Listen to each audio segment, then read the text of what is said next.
Why do you? That's the question for the callers, for the people interacting with us on Zone TV. We welcome your participation.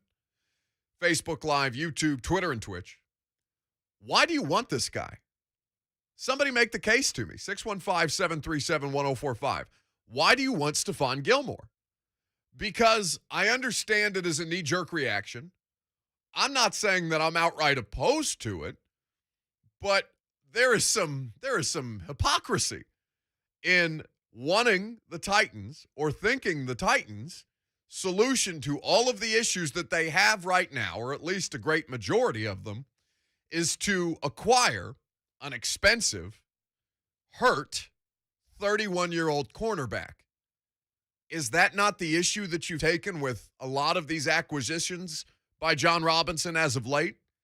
Trading for Julio Jones off a year riddled with injury? Giving Bud Dupree all of the cash off an ACL tear?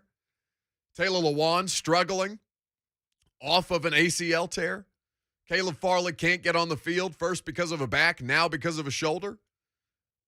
I don't get it. Why are all of those things that I've just listed for you unacceptable? And why is Gilmore the solution to all things? That's, I guess, my biggest question for the audience. 615-737-1045. Why do you want this guy? I'm not saying that it's not the right thought process. And frankly, at noon, we'll talk about why I don't think he's coming here anyway, because there's a great many better options for him, why the Titans don't necessarily make the most sense at all.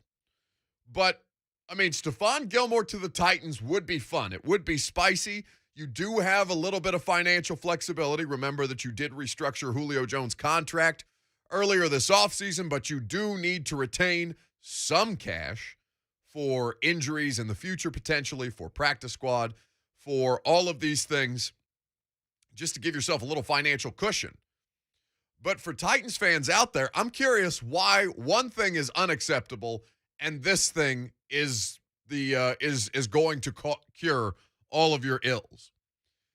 Carrie says, same reason we got Jackrabbit on YouTube. Buckshot Carrie says, we need someone next to Fulton. And listen, Jackrabbit hasn't been great by any stretch of the imagination, whether you want to call him Jackrabbit, whether you want to call him Janoris, whether you want to, call him Bugs Bunny, whatever. I don't get where the thought process is going when all of the reasons that you're upset about the current roster are kind of embodied in this one player. Older, expensive, hurt.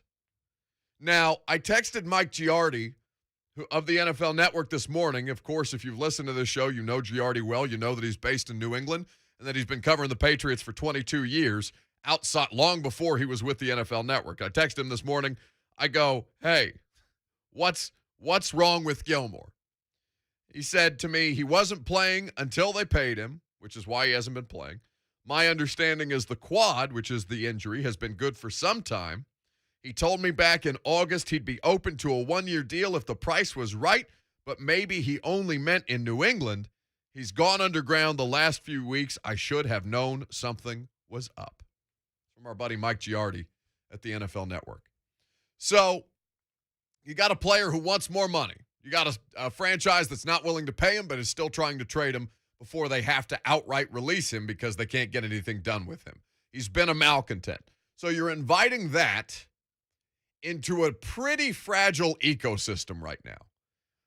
Whatever you want to say about the Titans and what you believe them to be, I would look at you and I would say, hey, man, not everything is paradise, sunshine, and roses at St. Thomas Sports Park right now.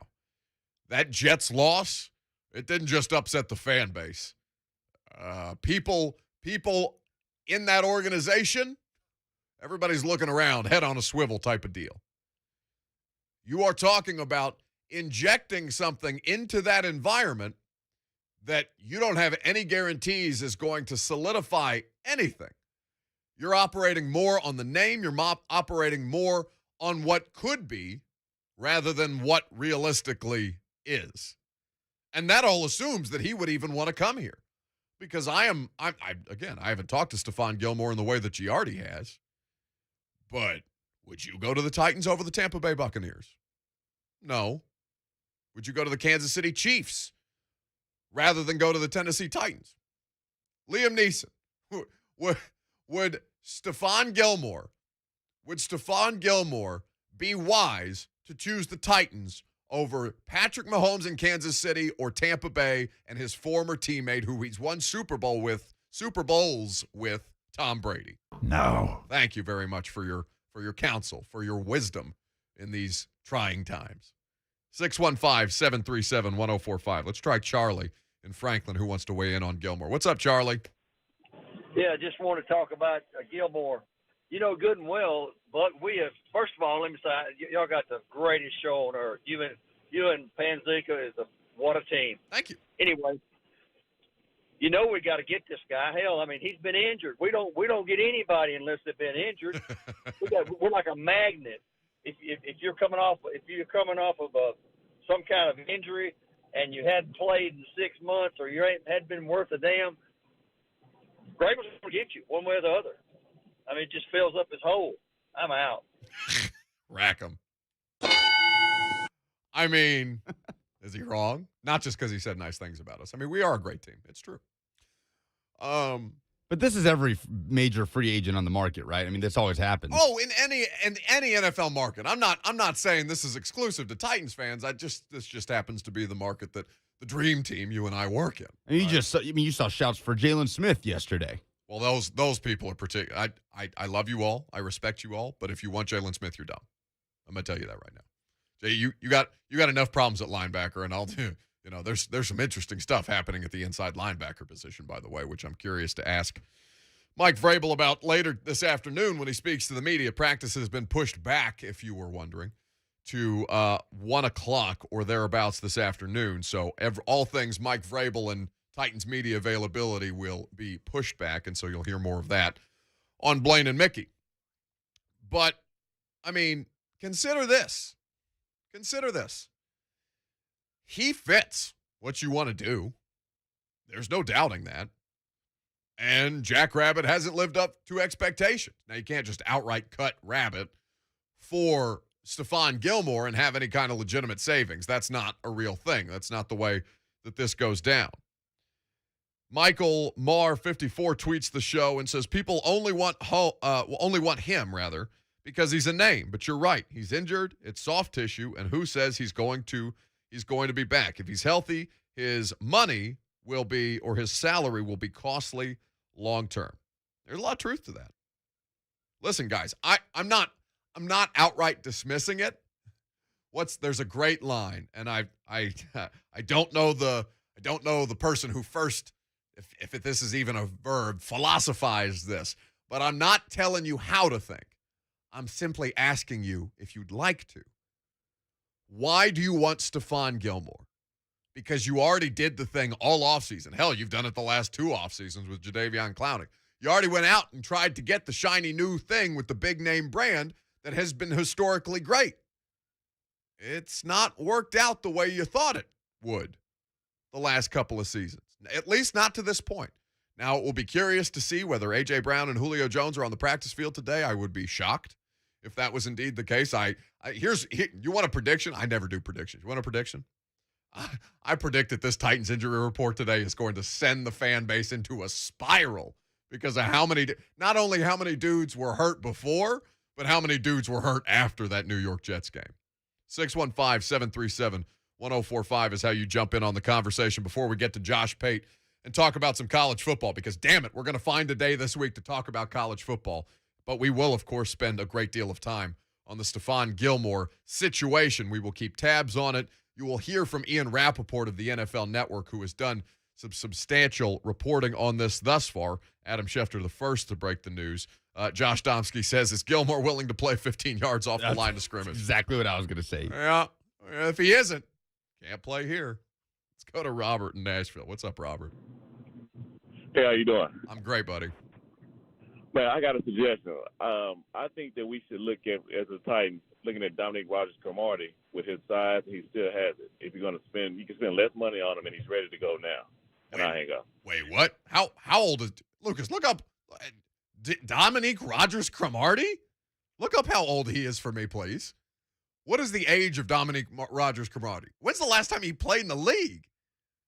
That's this. See, this is why we can't. This is why we can't have nice things. Okay, he's 35. Okay, so old. Fair. He has not played since 2019 with the Washington. At the time, they were the Redskins. He hasn't been in the league since Washington football team was a thing. Where the hell did that come from? Isn't he retired? Yes. Wait.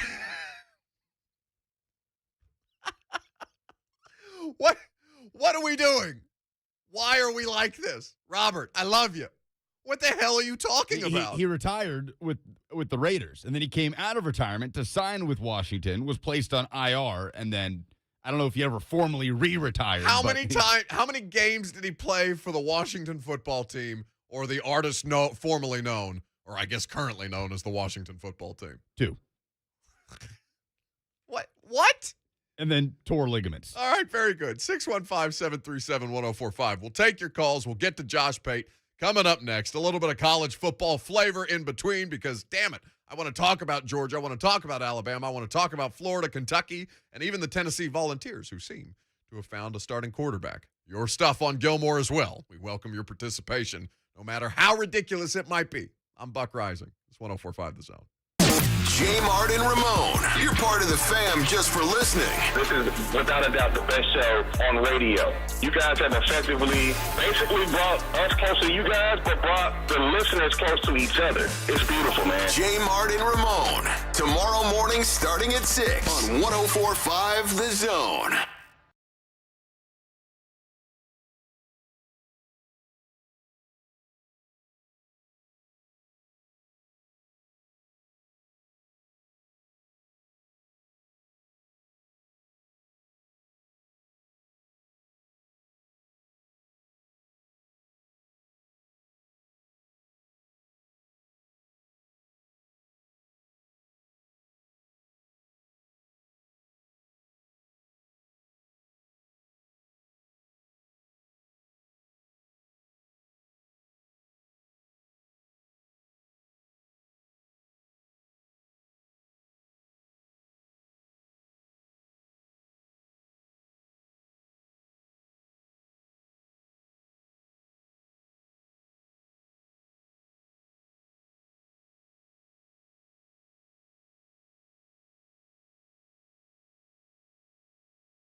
now, and I am kind of a D-bag. So what are you going to do?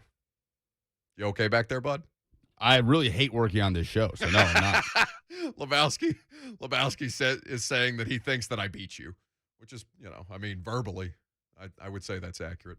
Let's get to Jackson quickly on the situation with Stefan Gilmore before we welcome in Josh Pate. What's going on, Jackson? What's going on, man? How we doing? Man, we're good. I'm just want to talk about, how Vrabel, it seems like it's a culture thing with him on how, like, the Titans kind of play to the level of their opponents. It's like we'll play Kansas City or Baltimore like we, are headed to win a Super Bowl, but we play any of the New York teams and we look like Pop Warner. It is so confusing, but it's like he doesn't even realize that it's a part of the culture, and I just want to get your take on that.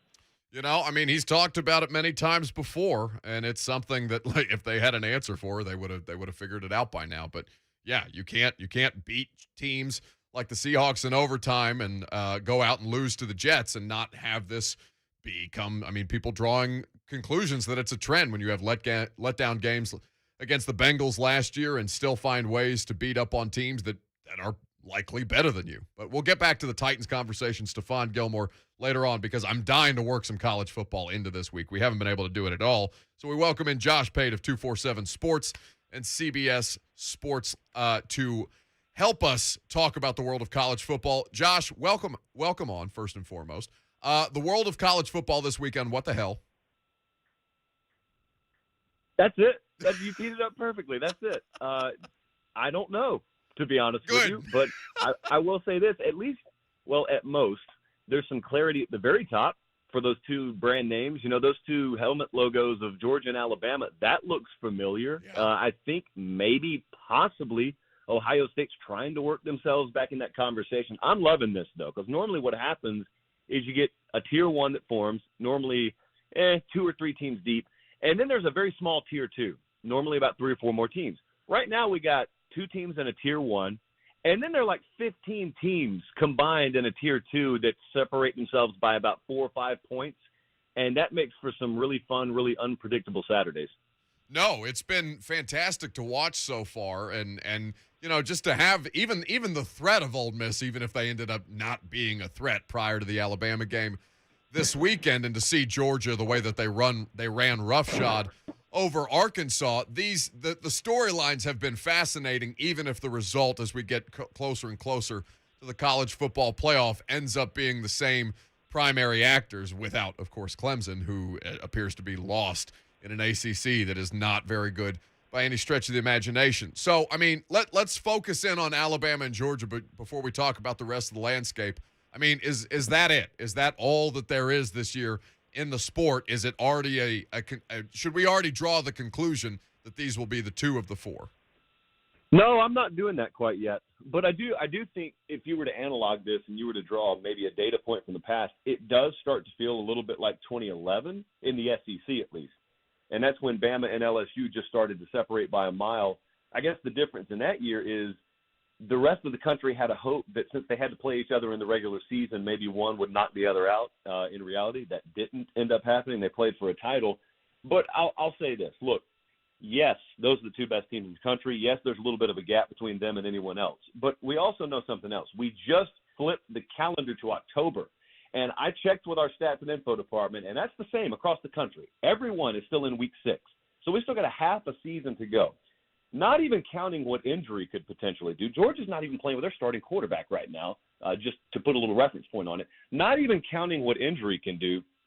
There's this thing sometimes that really talented rosters with really good coaching staffs do. They improve. Oklahoma could improve. Ohio State could improve. Now, I agree with you. Clemson is they're sort of in a lost year. But there are some teams out there that, yes, could absolutely hit stride. Think back. When is the last time we saw a season end the exact same way it was in October? That never happens. And so I don't know what kind of changes are on the horizon, but I do know it's inevitable. We're about to be sitting here a month from now saying, wow, who saw this coming? Who saw this team coming? So I wouldn't say it's at that point. And really, even with how great Georgia and Alabama are, Bryce Young is a very good quarterback. I think he's the best in the country right now. It's still a first-year starter there. They have some thinness at running back because they lost one this past weekend. They've had some pass protection issues on the offensive line. They've been leaky at times in their secondary. Georgia hasn't been tested by a legitimate passer yet. So, yes, they're the two best in the country. I'm just very careful crowning people before, Halloween. Well, that would be entirely nuanced of you, and of course I can't do that in sports talk radio. Josh Pate at Late Kick Josh is here with us on 104.5 The Zone. You can check out his work for 247 Sports, CBS Sports HQ. He's got the Late Kick Live and the Late Kick Podcast. Of course, subscribe, rate, and review wherever it is that you get your podcasts. Live Sunday, Tuesdays, and Thursdays at 7 Central Time is where you can find Late Kick Live. So, with that being said, the other teams that are intriguing at this point, as we sit here having just had the calendar turn to October, specifically two. Cincinnati we knew was going to be a threat in some form or fashion throughout the course of this season. They come away with the best red zone defense to this point in college football. They made Notre Dame look silly, and Notre Dame has looked not great in these most recent games, but have found a way to scrounge by outside of Cincinnati. And then there's Iowa. What am I to make of Iowa, Josh? Yeah, it's the toughest team. It's the team I've had toughest time with. Because I don't like looking at college football through the lens of an AP voter, let's say. I like going about this thing a lot more from an odds maker's perspective and just raw power rating teams, with the understanding that if I was on the playoff committee, I'd have Iowa in the top 5 right now because they've earned it. But at the same time, if I'm trying to power rate teams, like I would choose Ole Miss against Iowa if they played tomorrow. Maybe I'd lose, maybe I'd win, but I'm just telling you, I would trust the quarterback. I mean, I would trust the explosive potential of Ole Miss. Now, they may turn the ball over half a dozen times and they may lose, but that's the way I'd go. But the thing about Iowa, there is a team out there every year that, as it turns out, could truly rely on non-offensive points every week. It's rare. It's the exception. You don't ever make that the rule in trying to predict games, but there's always a one outlier. And Iowa has turned into that outlier. They made Indiana turn the ball over a ton, and they beat them, but you may have looked at it and said, well, I mean, they won't get those turnovers every week. And then they did it to Maryland last week, and they did it earlier in the season a couple of more times, and they just keep doing it to where eventually you can either keep lighting your money on fire betting against it, or you can say, I'm not touching this team anymore, because if they can continue that every week, they don't have to have anything more than an offense ranked in the 100s, which, by the way, they are. But they got Penn State coming in there Saturday. Each team is as good as the other has faced. It's going to be a game where points are at such a premium. The hinge factor on every play, the value on every first down will be like you bear crawl over broken glass to get it. And I love that kind of throwback every now and then. I don't want it every Saturday, but that kind of throwback every now and then is fun. But that's a huge game for Penn State because all of a sudden, if they can go into Iowa City and win, you look on the horizon, you got Michigan coming up. You got Ohio State coming up. There are some titanic matchups potentially setting themselves up in the Big Ten. Tomahawk Chop 22 says in the YouTube chat, Iowa is pretty much Georgia, but with a tougher schedule right now. I think that's a pretty good assessment of where the Hawkeyes sit. Josh Pate here with us on 104.5 The Zone. Josh, in an offseason where, at least in the SEC, it didn't really feel like there was any major pressure on any particular coach, right? No red-hot seat going into the season. Pressure mounting now on Ed Orgeron. Does it feel like this is close to the end as they lose to Auburn at home for the first time in 20-plus years, and now they're on the road to face a pretty hot Kentucky team in front of a sellout crowd in Lexington? I think it's over regardless of what happens Saturday. I think if they win by 10 points Saturday, it's still over. I think they've passed the point of no return down there. It doesn't just have to do with wins and losses, although that's ultimately what it comes down to, but it's that combined with a really bad internal dynamic down there. I think it's even worse internally than maybe it looks from the road. And also, they are regressing so badly on the offensive line. Their run game has totally evaporated. I don't know if people realize how bad it is. They played Auburn at home last weekend as a favorite, must-win game. I mean, they all are kind of. They ran the ball 22 times. They did not eclipse 25 yards. That's how bad the LSU run game is. 22 runs. They couldn't get a quarter of 100 on the ground. And so everything that has made LSU football is gone. They're a team without an identity. They have to rely on a first-year backup quarterback to throw the ball, 45, 50 times in order to try and win these games. And so it's volatile to the point of combustion. It's not going to turn around. I don't know that he still has that locker room. I don't think he, being Ed Orgeron, still has the support of enough power brokers inside the program. I don't think the athletic director is in his corner anymore. So, I mean, it is basically it is basically the kind of thing that you've seen in the past where it's untenable. You can't turn the ship around. That is what they have at LSU right now.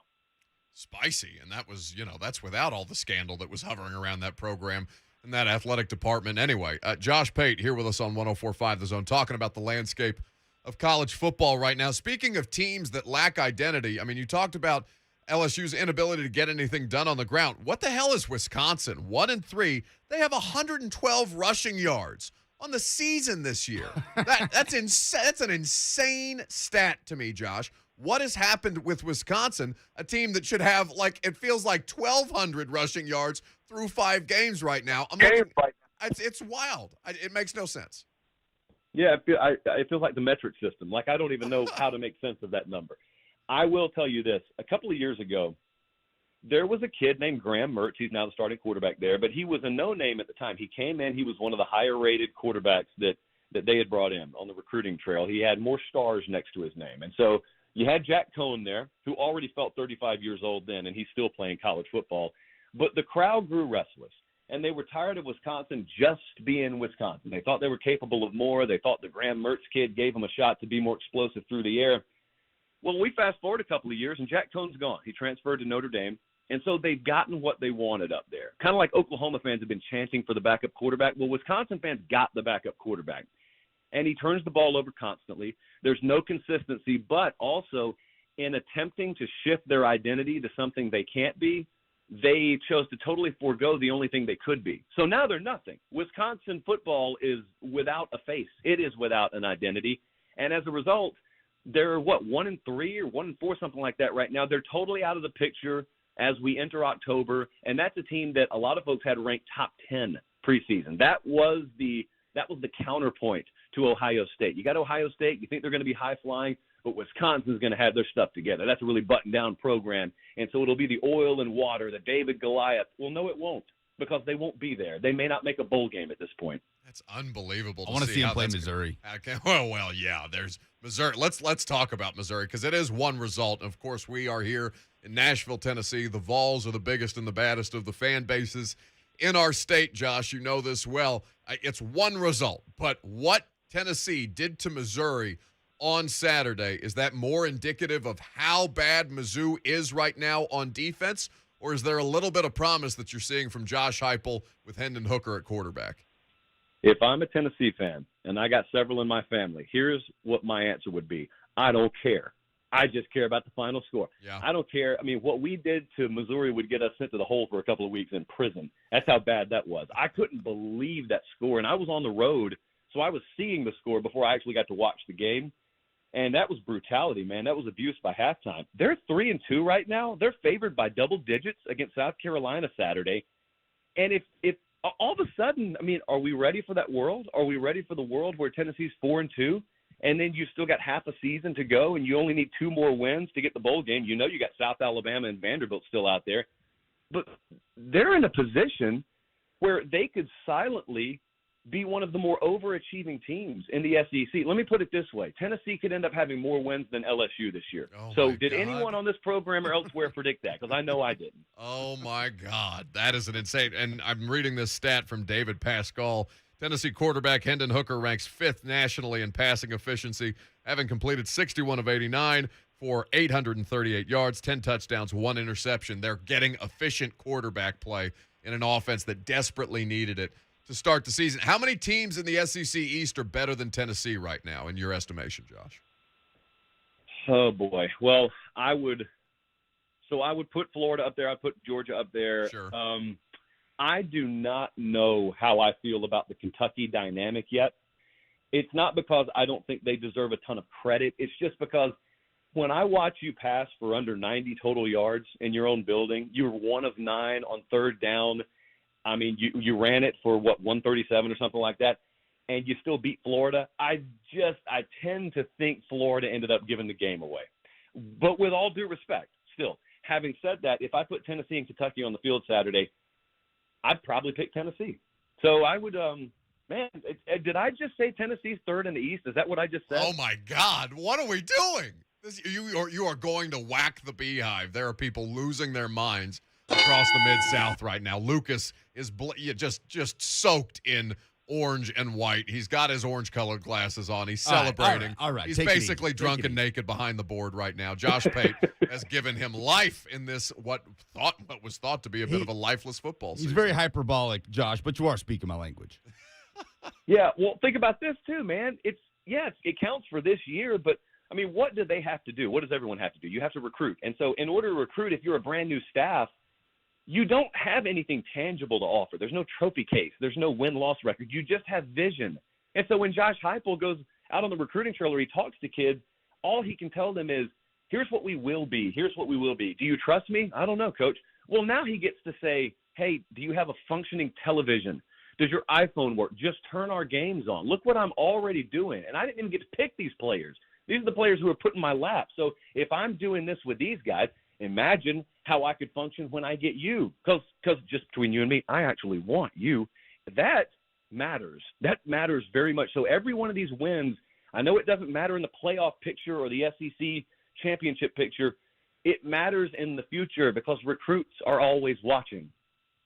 Josh Pate has been our guest here on 104.5 The Zone. Follow him on social at Late Kick Josh. You can check him out Sundays, Tuesdays, and Thursdays at 7 Central on Late Kick Live, the podcast as well, 247 Sports, CBS Sports HQ. The man is all over the place, and he's given the good news to Tennessee Volunteers fans. My God, this is not the direction I thought this interview was going to go. Thank you for the time, Josh. We appreciate it. I just want all the credit with none of the blame. Thank you. Hey, rack him. Did he double rack? As it's twice. I mean, what? Wait, were you expecting him to go that way? No, not with that type of praise. Okay. I mean, certainly Tennessee is ahead of schedule, but I didn't know that he would go anything further than that, and he certainly did. Let's talk about it. Coming up next, do you agree with Josh Pate's assessment that Tennessee may be the third best team in the SEC East in the year of the Rona 2021? Find out next. Ryan Tannehill, Julio Jones, and Derrick Henry. They live here. I mean, not really here in the building, but you know what we mean. On the Titan Station. 104.5 The Zone.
University of Tennessee, the quarterback play infuriated you, rightfully so. But now that you've found efficiency in Hendon Hooker, I mean, it feels like the offense is really starting to settle in, really starting to find their stride. You've got the performances against Pittsburgh, Florida in spots, and then just an absolute, just an assault of Missouri, to use Adam Schefter's favorite one-word tweet. Assault. They had families.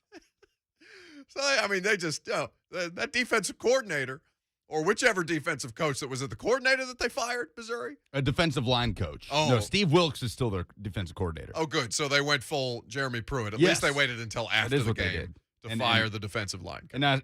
And as Austin Burlidge pointed out, he didn't think it was entirely on the defensive line coach with some of the schemes they were playing. So a college football coach hit an assistant with a fall guy syndrome?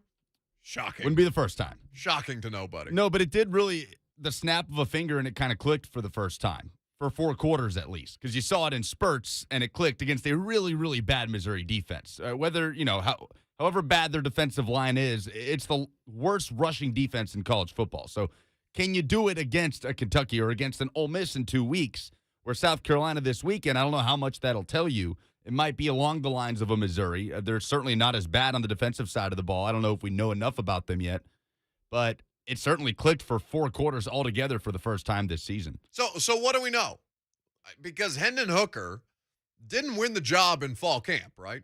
No, he was the starter in spring, started the orange and white game, and Joe Milton came in. That was Josh Heupel's guy, and I think Joe Milton was the guy from the onset, but it's certainly his job now. This is the first time all season that the depth chart does not have an or at the quarterback position between Milton and Hooker. Yeah, and Heupel, because Heupel shut it down, right? He's since said on Monday that Hooker is the starting quarterback, and this is something that everybody already knew at this point. And this is the quote: "He's been better taking care of the football with the ball in his hands," which seems like a bit of a, just him saying words to fill time. But he's been better taking care of the football with the ball in his hands. I think as much as anything, great comfort and understanding with what we're doing, the tempo. He's been really in control of what's going on at the line of scrimmage, been really good with his eyes, and that's allowed him to be really decisive with the football. He was extremely accurate the other day. A lot of this stems from eyes in the right. A lot of them stems from eyes in the right place. That doesn't make any sense. Seeing things really clearly and allows you to get your body in the right spot. Anyway, that's Josh Heupel talking about his starting quarterback, Hendon Hooker. And like I said, numbers haven't been eye-popping. Like the score against Missouri, eye-popping. But he's completing almost 69% of his passes. Nice. And he has been efficient. You feel a little better about him running with the football. You don't feel, he runs like a skill position player would, not like Joe Milton does as a quarterback carrying the football, but more like a running back or a wide receiver. That's something that Tennessee has been missing, though, is the ability to just convert easy third downs, to take what the defense is giving you rather than trying to just rocket launch it down the field and going 3 and out in short order because you cannot hit the deep ball. You don't necessarily, the deep ball is there. The deep ball will be there in this offense. That has been something that's proven time and time again. But if you can't hit the easy completions on top of the deep passes that are available to you, then your efficiency at quarterback is null and void. Just as important, though, is on the flip side of the ball, the job Tim Banks has done as defensive coordinator. We thought that Missouri game was going to be a shootout. We knew Tennessee was going to score points against a putrid Missouri defense. We didn't know they'd score 62. I thought Tyler Beatty was going to just do those linebackers dirty. He did nothing. They're taking away what teams do best, and for Missouri, that's Tyler Beatty, both in the run game and in the passing game. He was their lead rusher and lead receiver going into that game. They completely took him out of the equation. Not us being fired up about Tennessee football in Week 6. It can't be. Well, they're ahead of schedule. That's the only thing that I really had coming into this, because you can't really – I'm not willing to heap the praise that Josh is yet until they beat a Kentucky, as strange as that is to say. That's the number 16 team in the country right now, and they're unbeaten. Well, and after South Carolina, things can, very quickly spiral, because you're talking about Alabama, Ole Miss, Kentucky, Georgia, all of those loom, and 2 of them are on the road. You've got Hooker, who has been a starting quarterback in college football previously, so he has experience. He got 15 total games at Virginia Tech. He's appeared in 23. This will be his 27th game with playing experience on Saturday against South Carolina, which is valuable. It's valuable. It means something. Whereas Joe Milton, who has also played a fair amount of college football at Michigan prior to this, you weren't seeing that same kind of settling in. Like, he seems to get in his own head a bit once the offense starts to miss, and then things quickly get out of control. And as we know, with this offense and with the tempo that they like to play at, which is still the fastest in the sport, if you quickly rack up a couple of those 3 and outs, then you've put yourself in just a completely unenviable position. And now you can't find ways to dig yourself out of that hole because you're relying on deep shots, explosive plays that you have been, to this point, inaccurate in hitting. Yeah. So how many teams are better than the Vols in the SEC East right now? I'd take Kentucky. Yeah, right now I think you still take Kentucky. Josh makes a fair argument that the way the teams match up, Tennessee could beat Kentucky, but right now, with the product that they've put on the field, you have to say Kentucky at the moment. But still fourth? Fourth in the SEC East? Well, I think you felt good about being better than Vanderbilt, obviously, and even South Carolina. That's one of the teams that you were able to beat last season. The question was, are you even with Missouri, or are you a little bit ahead of Missouri or behind, as they're under their second year with Eli Drinkwitz? Clearly, they're very much ahead, so that clearly puts them at fourth. So Kentucky's the next one, right? The next one on the list to see if you can check off and move up a notch. You won't get that game for a few weeks. God, Lucas is going to be unbearable. He's going to come in decked out in all orange and white the rest of the week until such time as they play Alabama, and then he's going to immediately spiral into deep, deep bouts of depression, and we'll have to pull him out of this all over again. Yes, I'm notorious for this. What, just emotional fandom? I think so. Listen, people can hear it. Every time you spit with venom about how this offense uses the tight ends and Jeremy Pruitt didn't, we can hear it. We know it's there. I did that once. It doesn't matter. It's what once was enough, because now I'm never going to let it go. 615-737-1045 is how you jump in on the conversation. If you want to talk about the Vols, where you think they stack up in the SEC East right now, 615-737-1045. But also, coming up next, the dumbest thing in sports. We'll do that. I'm Buck Reising. This is 1045 The Zone. The Vols welcome in South Carolina for their first home SEC game of the season. Coverage on the Vol Network starts Saturday morning at 9:30 on your home for the Vols and the SEC. 1045 The Zone.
creepy Uncle Urban, whom they will face. They will travel to Jacksonville and face this weekend in Week 5 in the NFL. So let's start with the Titans news, given that we are in Nashville.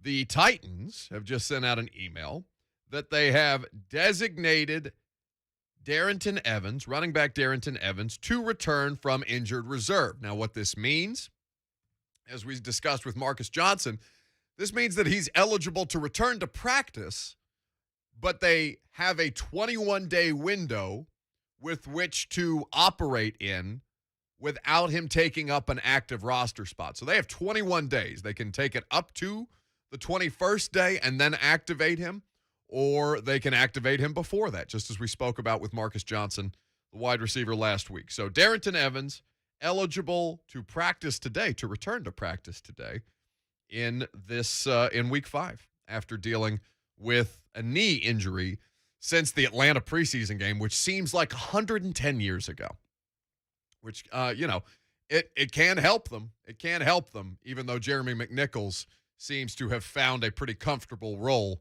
with this Titans team. Now, elsewhere in the NFL, before we get to the dumbest thing in sports this week, we have a statement, Lucas, from Bill Belichick about Stefan Gilmore. I am grateful to Stefan Gilmore for his significant contributions to our team. It was a privilege and pleasure to coach Steph. I appreciate him for the true professional and class act that he is and wish him all the best in the future. Here's the key part. Following discussions over a long period of time, we've mutually agreed to part ways today. So they will not trade Stefan Gilmore. They will be officially releasing an all-pro corner in the month of October when the Patriots defense looks like it could use a little help. So, with that in mind, we'll spend some more time on Stefan Gilmore at length because basically I want to have a conversation with Titans fans about why you think he would want to come here as opposed to Tampa Bay with his former quarterback Tom Brady, or Kansas City, which also desperately needs defensive help. Those two definitively give him a better chance to win the Super Bowl right now. There's no question, given the state that this Titans team is in. Now, it could change in the coming weeks. They could find their footing again.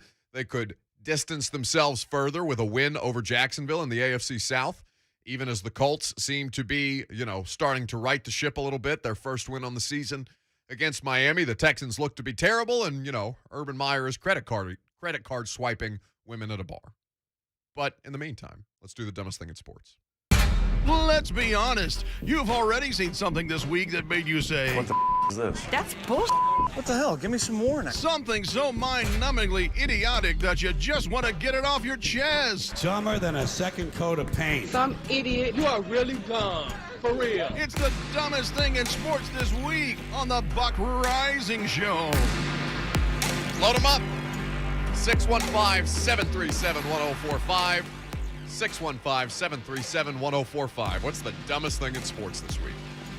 It can be Urban. We've spent a lot of time on Urban. And, in fact, I have new nominations for something dumb that Urban has done as recently as today. 615-737-1045. Lucas Panzica, the floor is yours. So many know by now Aria Gerson. I believe that's how you say her name. I hope I'm not saying it wrong. She covers Vanderbilt football for the Tennesseans. She does a very good job. Covers all Vanderbilt athletics. Adam Sparks is not an easy person to come in for, and she has done a fantastic job.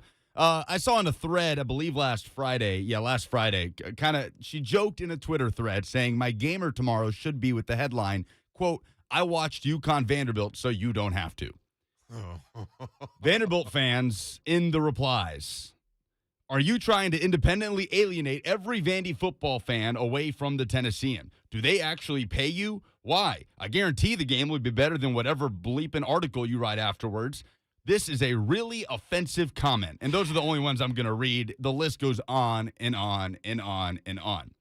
God forbid a reporter have a sense of humor about covering a game between two of the worst teams in college football and everybody up in arms about it, which, by the way, tickets for this game, $1. $1. They were going for $1. And all of these people that were enraged by this tweet, offended by this tweet, probably did not go to the game. You know how I know that? Because there were about 12 people at that game on Saturday. Probably didn't pay the $1 that it would cost for Didn't think it was worth it. Yeah. $1 wasn't worth going to watch 0-5 Vanderbilt play, or 0-4, whatever it is, play 0 for UConn. So these Vanderbilt fans, in the replies of a reporter who does a good job covering this football team, enraged by her having a sense of humor about covering this game between two of the worst teams in college football, are my dumbest things in sports this week, because they didn't find it worth it to go pay $1 to watch this game. And again, I know that because there was nobody there. Bruce Drennan, I think I need your thoughts on the matter. Oh, yeah. You're an idiot. Yeah, I would say so. I mean, a question for Vanderbilt fans.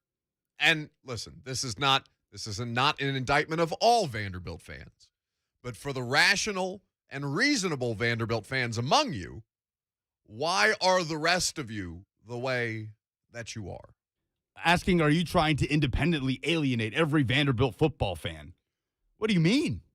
They're not driving traffic. You're alienating you don't want to go to the game, do you, for $1? Who's alienating you? You have alienated yourself by not being willing to pay a single $1, just one, to go to a Vanderbilt football game. And the program has something to do with that, certainly. Sure. But Aria doesn't. No. She can have, listen, as somebody who, I very much crossed the line as far as objective reporting. And I do objective reporting, but I also obviously do opinion. Otherwise, I wouldn't be any good at sports talk radio. So there is a line that has more and more been blurred over the years as opinion becomes taken more as fact anymore. And as we've tried to, as people have developed their own alternative set of facts, which speaks to a level of intelligence about society, but I don't have time to get into all of that just now. No, the Vanderbilt fans that would attack Aria Gerson for having a sense of humor about a job that has just to be awful to do, it just can't be very fun.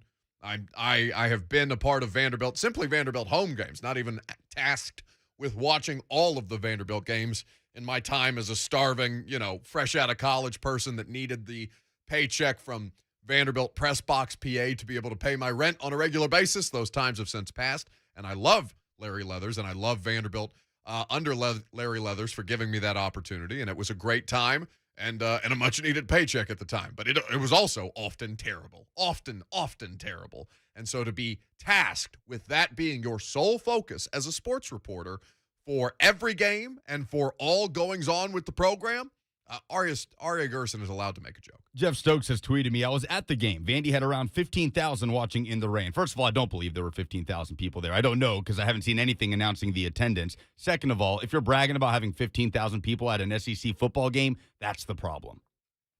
Not great, Bob. All right. Can I? May I move forward? In fact, do we have the audio that goes in conjunction with this? Because I want to set the scene first, and I'll set up what happened last night between the Yankees and the Red Sox. I watched baseball for the first time in probably 3 months last night because it's the playoffs, and I enjoy the wild card single elimination games, and I will be paying attention to that certainly moving forward, given that, in the gaps between football, I need something to spend my time. But the playoffs in baseball, they're a time where each moment is super heightened. You're dealing with two particularly angsty fan bases in the Yankees and the Red Sox. So everything that happens as a part of a broadcast, radio, television, or anything in between is going to be hyper-focused on by two fan bases who take their favorite teams way, way too seriously. Now, this is a bad mistake that you're getting ready to hear. But for Yankees radio play-by-play, the legend, 83-year-old John Sterling, that notion very much applies. The pitch to Stanton. There it goes. Deep left. It is high. It is far. It is gone out of the ballpark. A Stantonian home run. Now, what did I do wrong? What did I see wrong? He's at first base. What did I do wrong? Confusion. What did I see wrong? Does it make you sad a little bit? It kind of does. Because he's 83. And he's an icon in New York City, all right? It's tough to last as long in any profession as John Sterling has lasted doing the voice of the New York Yankees, okay? And he's a quirky guy. But it's the top of the first last night in the wild card game. Giancarlo Stanton, he crushes a ball to left field. It seems like it's going to clear clear the fence, but they're playing in Boston. And that godforsaken green monster is just specifically designed to not make things that should be home runs actual home runs. That could also be the dumbest thing in sports, by the way. No, that's where I'm going. Okay. I'm not mad at John Sterling. I thought you were going at Sterling. No, I'm pissed at Fenway. The green monster is stupid. So stupid. It is beyond this. Baseball pisses me off for a great many reasons. 1, because it's boring. 2, because it's slow. 3, because it's old. 4, because they won't let you have fun. And people like Tim Anderson, who's a star in any other sport, comes out and says, yeah, I play baseball because I'm good at it, not because it's fun. Tim Anderson, who's one of the many stars on a really fun White Sox team that is skippered by one person who seems just completely anti-fun in any way, shape, or form in Tony La Russa. But the green monster is the dumbest thing in sports this week. I don't care if it's iconic. I don't care if you're a fan of the Red Sox, if you hate the Red Sox as a Yankees fan, whatever. I don't care if you're somebody who's mad at John Sterling because an 83-year-old man got a call wrong because he expects in any other ballpark that is going out, that's a home run. It is high. It is far. It is out of here. A Stantonian effort. Wait, what did I do wrong? Poor John Sterling. That's the dumbest thing in sports this week. When we come back, we will take your nominees. 615-737-1045. Is Urban Meyer your dumbest thing in sports this week? Perhaps. We will read the comments on social media as well. That's coming up next. I'm Buck Reising. This is 104.5 The Zone. Derrick Henry leads the NFL in rushing after 4 weeks of play. Derrick Henry just went 60. And we know what he's done to Jacksonville in the past 5 games. At 22, and the Titans do it again. Titans and Jags, Sunday at high noon on your flagship for Titans Radio, 104.5 The Zone.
from that standpoint, I think he's going to be just fine, which is maybe good news for Titans fans. Question is, what would the reason be? For his resignation? Yes. Oh, because he wants to go to Southern California? Because USC has given him some kind of indication that, ethics are no longer a concern for us, Herb. Come on down. No, but what reason would he give? He wouldn't say because I want to go to USC. He would say because I have in the best interest of the players, best interest of the organization. I'm currently working through some things with my family right now. Back hurts. Yeah. Cramping up. Oh, God. How is this? Ooh, RJ in Phoenix with a spicy one. Dumbest thing is Scarrington now calls 3HL instead of this show. Oh. Were you aware of this? Well, he always did call 3HL. They know him too, but he stopped calling us. What happened? Maybe he thought, I hope he doesn't think we were just ignoring him on purpose. It just didn't fit into the conversation we were having last time he called us. Yeah. We had a college football guest. That's unfortunate. Because what are we without a heel? The callers don't hate anybody like they hate Darrington. We missed you, Darrington. Well, apparently RJ in Phoenix misses you the most. It's just people constantly coming for his neck. 615-737-1045. What's the dumbest thing in sports this week? Let us know if you would like to get involved. Lucas, what do we have on Twitter? Well, I just saw a comment saying Mike Vrabel going for a tie. Yeah, did anybody else think that was interesting? Yeah, I did. The way that he talked about that this was Monday, in his post-game. I mean, he does a press conference directly after the game, and he does a press conference Monday morning following that game to kind of recap it after he's had time to watch the film. And he said, because he was asked about two different things by David Beauclair. He was asked about, was it kind of weird going for just the tie in that situation? To which Mike basically said, yeah, I mean, it's different. We didn't really have. In fact, let me pull up the quote so I can read from the head coach specifically, because I don't want to attribute anything to Mike that he didn't actually say. But I thought that was a pretty interesting interaction because, I mean, Bo's kind of right. On sending the field goal unit out to tie the game, this is what Mike Vrabel had to say. This is just what the situation was. I wish we would have caught the pass and got down closer to the goal line and be able to win. I don't know. It's a new moment. I don't think I gave it much. I don't think I gave it that much thought. I think it was, here is where we are in the situation. I think we're going to try and I think we're going to try and score. We tried to hit a shot down there, and we didn't connect it with Ferkser. I would have liked to not have the operation and have a delay of game, which, of course, moved them further out of Randy Bullock's field goal range, but felt comfortable that Randy was going to kick it. I really hadn't given it that much thought. This was the situation that was presented, that we needed to kick a field goal at that point in time, which, I mean, honestly, for an NFL team that had given up 27 points to a team that averaged 6.6 through their first three games, like a tie has never looked so good in the NFL as it did to the Titans on Sunday, right? But it wouldn't have calmed anybody down, right? I think the reaction would have been the same that we've had all week if they had tied the Jets. No, I think it would have been, it would have been not good.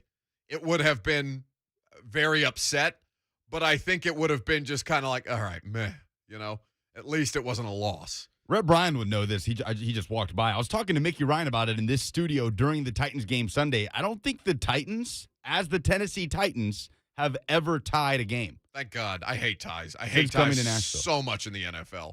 I hate them. I hate them with a burning passion. But if you're the Tennessee Titans this past Sunday, I think you would have settled for a tie. 615-737-1045. What's the dumbest thing in sports this week? Gator Mike is up next on 1045 The Zone. What's up, Mike? Lucas, how y'all doing today? We're great, buddy. Yeah, I always hate when coaches think they're the smartest person in the room. Like Dan Mullen in his post-game press conference of that unfathomable loss to Kentucky this weekend when they asked him if he thought he was out-coached, and he starts reading off the stats like, oh, no, we outgained them like 380 to 230 yards. Last time I checked, you go by what the scoreboard said, which was you lost 20-13. Hey, Mike, what did you make? What did you make of the penalties? The 8 penalties that they had for false starts, and 5 of them coming on 3rd and 4th down. Yeah, and 5, I think, came in the fourth quarter, which was the best thing. Here's what I say, Brock. That stadium holds 61,000 people. Last time I checked, most of those offensive linemen have played at Baton Rouge and LSU. They always play the big game in Jacksonville. You know, all these other huge stadiums. So you mean to tell me that Kroger Field holds 61,000 people that causes you to have 8 false starts? That's right. The mighty Kroger Field. Thank you for the call, Mike. 615-737-1045 is how you nominate the dumbest thing. thing. Do you think they sell groceries at the concession stands? Yeah. Y'all get a beer, a hot dog, and a quart of milk. You can get a dozen eggs for, you know, what I don't even know what a dozen like $13 in a stadium. I mean, listen, that would be wildly cost effective. $1 per egg. What is the Kroger slogan? Like, does Kroger have like a slogan specifically? Yeah, all I know is that stadium at this time of year is always perpetual. Like, it looks ominous.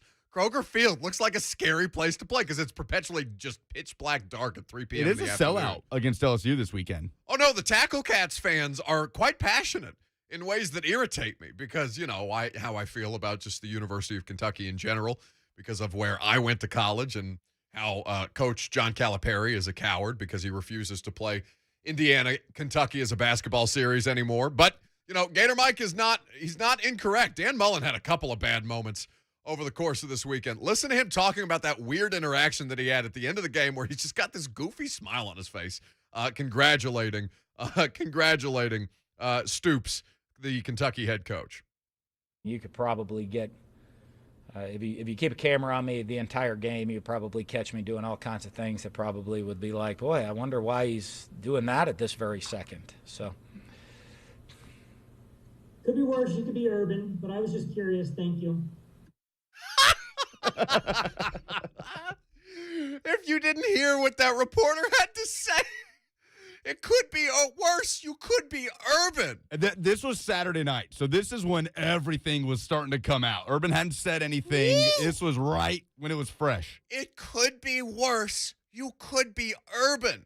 The former boss. Can you imagine me saying that to Mike Vrabel after they lose to the Jets on Sunday? I don't think Dan really said anything. Could be worse, Mike. Yeah. Could be Urban. I didn't even mention the smile. It was a bad look. And it's a tough situation. The camera got him at the wrong time, but just have this big, goofy smile after losing to Kentucky. Oh, I'm sure Florida fans did not enjoy that. That's outstanding. 615-737-1045. Lebowski says they better have a Kroger race in Kroger Field for the Kentucky Tackle Cats. Let's go to Big O, who's in Lebanon. He wants to nominate the dumbest thing in sports this week. Dumbest thing in sports. I just wasn't happy with the Titans play calling on third down. We had too many third and shorts that our King Henry was on the sidelines, and they ended up in sacks. I just think it wouldn't make a difference in the play. Your best player's got to be on the field. Have a great day. Thank you, Big O. Rack 'em. The third and McNichols, as I saw it described on social media this week, is laugh out loud funny. Now, what I will say on the 1/3 down, deep in Jets territory, where Ben Jones comes out, Aaron Brewer goes in at center, the snap goes flying over his head, and for whatever reason, Tannehill and McNichols are lined up in the shotgun with McNichols to the left side of the quarterback, if I recall correctly. Derrick Henry did ask out specifically on that play. So it's not always the decision of the coaches. That one he specifically asked to come out. But I would say to you that, yeah, it's a problem. I mean, you make yourself so obvious. This was the issue. They're kind of doing the Deion Lewis thing again, right? Where Deion Lewis, it was the biggest tell of the Titans offense. When Deion Lewis comes in, obvious passing situation. When Derrick Henry's in the game, obvious running situation. Now, the Derrick Henry, clearly a receiving threat, given that he has more catches on the season than Alvin Kamara. The government doesn't want you to know, as our friend Ian Hartitz of Pro Football Focus pointed out a couple of weeks ago. Mr. Shuckle says, why do teams go shotgun in the red zone? Especially on 3rd and short, man. Like, that's you have a skyscraper of running back. If I was Vrabel, I'd be like, hey, Derek, could you just please just stay in for one more play and just kind of fall? Like, just fall forward. You know, I think we got it. And then you can come right out, bud. Take you right out the game. It's fine. But no, I mean, listen, the Jets We talked about this last week. I told you. It's rare that I do I told you so radio. Maybe not that rare. But I told you the problem with the Jets won the defense. The Jets defense, best red zone defense in the sport. And sure enough, Titans, 3 drives in the red zone, ending in field goals, 21 points, turned into 9 points. And then, you lose in overtime to the New York Jets. What do we got on Twitter, Lucas? Dumbest thing in sports this week. Ubi says, weather delay in a dome. Oh, Monday Night Football. So this was in the middle of my my homeward bound 3 journey. Yes. for somehow I ended up going from New York to Miami and then back to Nashville over the course of 12 damn hours. I wanted to just take a drill bit to my temple in JFK. But what I will say to you is, it's not even the roof isn't open, but there's openings on the sides of SoFi Stadium because of the way that this new, just complex Death Star that the NFL has built, a monument to all things football, where the NFL Network's new headquarters are as well in Inglewood. Like, there's a roof, but the sides, like between the roof and the rest of the stadium, are open. So the best picture that I saw of this is John Gruden, when they're telling him that there's a lightning delay at the start of the game, looking up with just pure Gruden face and pointing at the stadium, being like, I can't do a good – do you do a good Gruden? Do you do a Gruden impression? The dome, man. All right, do that again. The dome, man. It's not terrible. Yeah, I can't. I'm awful at impressions. I can't do impressions. But yes, that was laugh out loud funny. Just watching there be a lightning delay in a stadium that has a roof on it in Los Angeles, of all places. Matt Parker says it is Urban Meyer, but he includes a little snippet from his leadership class. He says a direct quote from Urban Meyer's leadership class. Quote, when an entire unit or team is underperforming, Meyer has found that it is often the direct result of an unhealthy environment, a lack of trust, selfish coaches or players, and an off-balance relationship between goals and work ethic each lead to an organization failing to reach its targeted outcome. What's that Jeff Foxworthy comedy bit called from the Redneck comedy tour they used to do? Here's your sign. No, that's Bill Engvall, right? Wasn't that? Because I used to. You might be a redneck. No, that's Foxworthy. Yeah. Right? Bill Engvall is here's your sign. Yeah. That's a here's your sign moment, Herb. You want to hear what Herb did today? In our latest and what's Urban Meyer done stupid or done poorly this week or this day in NFL head coaching. So I'm looking at Ian Rappaport's Twitter timeline, and there's another update on the latest with Urban Meyer and Gropegate, as we'll call it, heading into Jacksonville. Did you make that up, or did you see that? No, just now. I made it up. Oh, good job. Thank you. Occasionally I have some creative bones in my body. But as we wade through Gropegate, in fact, Lucas, if you could pull this tweet up or this audio bite from Rap Sheet on his Twitter timeline from his Good Morning Football hit this morning to expand in a little more context.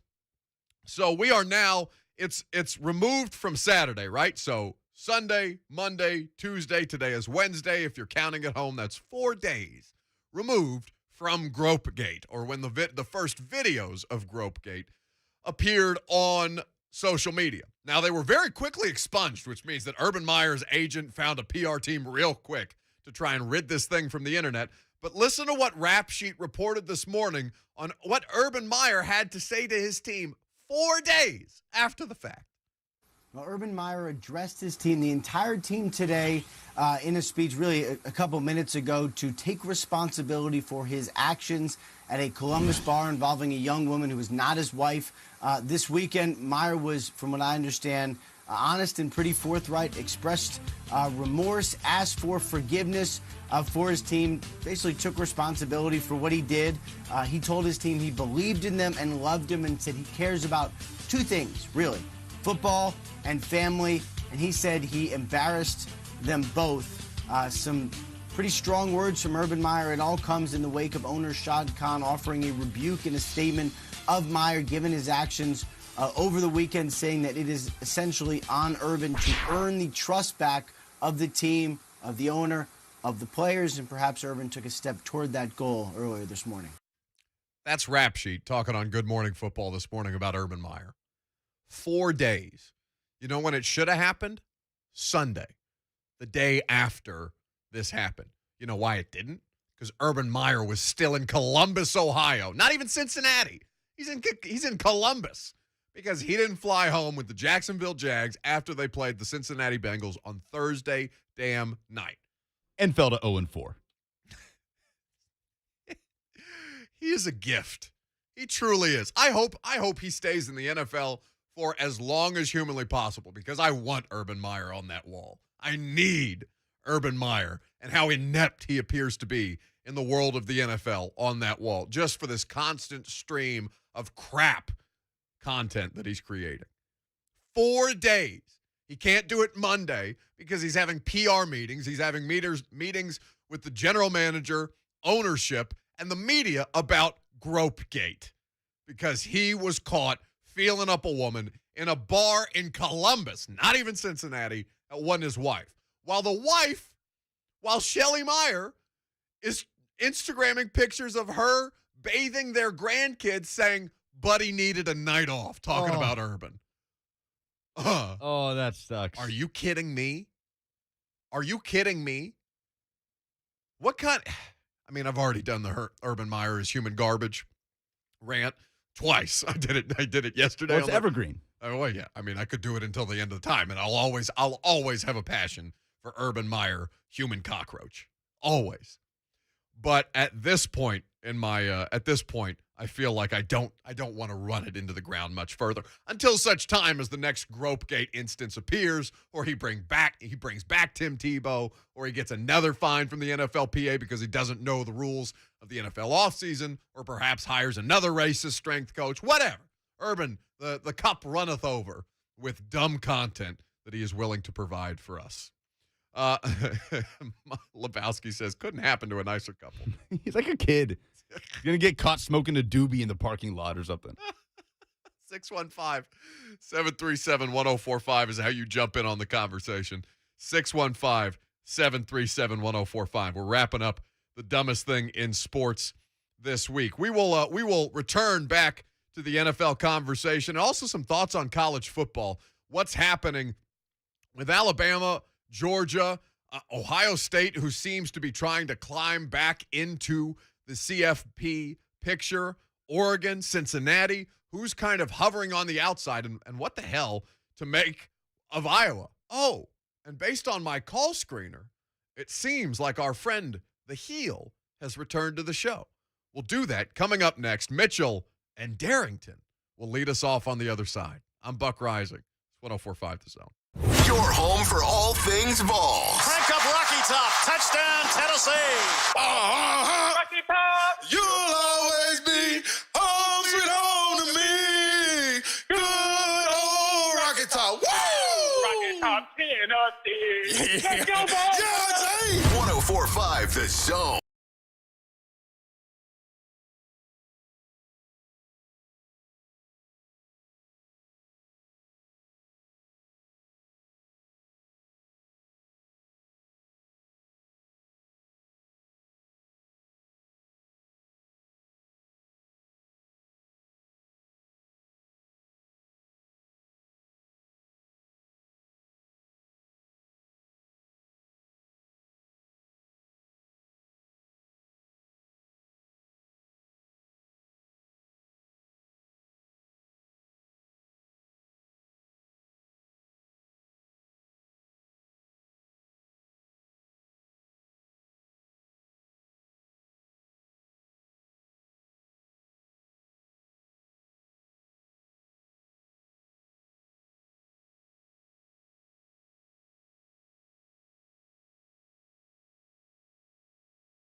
Will Bowling was in here spitting rage and said that it wasn't Tennessee, and then he decided immediately that he changed his mind and now he likes it.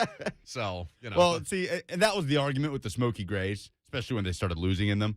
But what Tennessee has been over the last 20 years hasn't gotten you very far recently. So the argument that it's not Tennessee might not be the best argument at this point. Okay. 615-737-1045. I'd rather see it against Ole Miss, though. It's a night game. Do it against Lane Kiffin, who was the first to break out the black jerseys back in 2009. You done? I'm done. All right, very good. Tasha is up next on 104.5 Halloween weekend. All right, shut up. Hello, Tasha. Tasha, are you on the air? I am here. Hello, how are you? I am well. So glad to be listening today. Well, thank you very much for listening. We appreciate you. My two weird, I would call both of them, plays of the week and quotes of the week.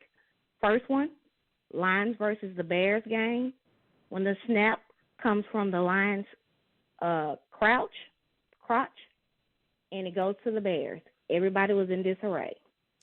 I did not see the play that you saw. I've not seen the play that you're describing, but I'm sure I'll look it up during a commercial break. What else do you have for us, Tasha?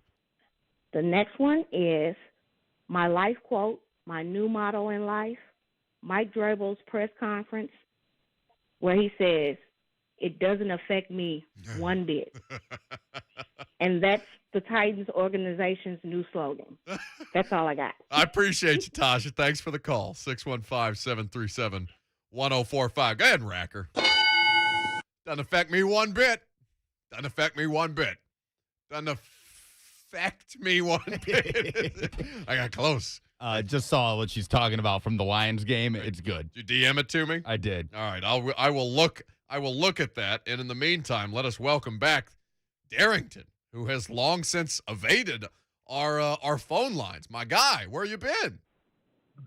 Well, we're back, and the Titans are still tightening, and Vrabel is still Vrabel. So now wait. You're picking your spots now. You're going to call in after losses, but not after wins. My guy, what's happening here?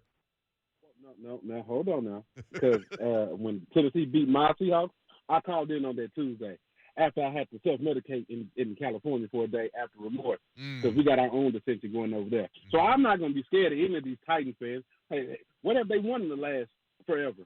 A division? A trip to the Super Bowl?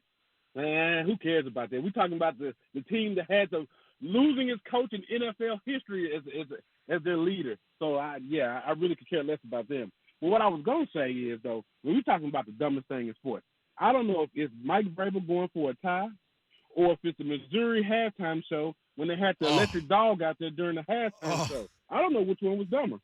I think maybe they should have put the dog in during the game and see what he could have ran for, because maybe they could have got a touchdown for him. Because the way it was looking, and I don't even watch college football unless we're watching Georgia Bulldogs whoop everybody. And you tell all them Alabama fans we're looking for them too. We looking for them with all capital letters. And just to let you know, Buck, I am back in effect. So all you Titans fans have been looking for me, I will be back every other 2 days to call the Buck Nasty Show and let you know my piece. And Ryan Tannehill is still Danny Dimes. Should we rack him? I don't know. That's all right. Undecided. What? Okay. Liam Neeson. Should we rack Darrington? No. Oh, Liam Neeson has spoken. Every other 2 days. What is that? Is the Danny Dimes thing an insult? No, he's playing pretty well. No, stop it. Danny Dimes is still terrible. Playing pretty well. Leads the team in rushing. All right, very good. Well, yeah, shout out Saquon Barkley. Welcome back. Fan of fantasy football owners everywhere just shaking a fist at the sun.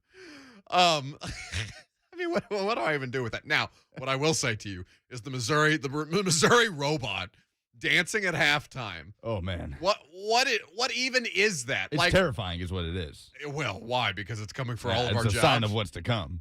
Well, the robot can take over your spot more easily than it can take over my spot. Unfortunately, that's true. So now while you're coming from my neck, the robot is breathing down yours. Oh no. And dancing along to the rhythm of the Missouri Tigers marching band. Yeah, that was pretty stupid. Especially when you get 62 put on you at home by a Tennessee team that's just kind of, okay. I'm glad he brought that to light. I forgot about that. By far the most underserved part of the weekend is Missouri had a dancing robot in a game where they lost 62-24. RJ in Phoenix says, dude is a clown, but I missed him. I did too. We all did. I enjoy Darrington. I almost wish that we would have racked him, but I'm glad that Liam Neeson is the final word on such things.